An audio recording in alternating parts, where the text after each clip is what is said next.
আপনার যদি এই অদ্ভুত 3টি অভ্যাস থাকে তাহলে যতটা ভাবছেন আপনি তার চেয়েও অনেক বেশি স্মার্ট। আর সবার শেষেরটা তো আপনার সাথে অবশ্যই মিলে যাবে। আচ্ছা, আপনি কি সবকিছু নিয়ে ওভারথিংক করেন?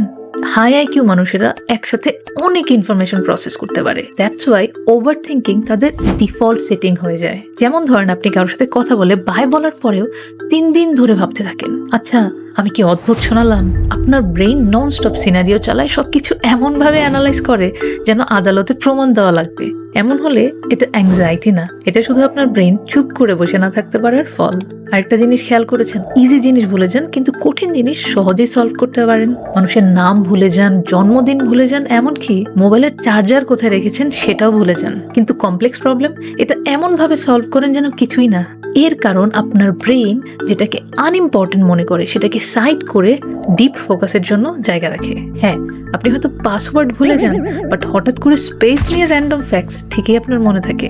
এবার থার্ড সিনারিওতে নিয়ে যাই। আপনি কি যে কোনো কনভারসেশনে খুব তাড়াতাড়ি কি বোর্ড হয়ে যান?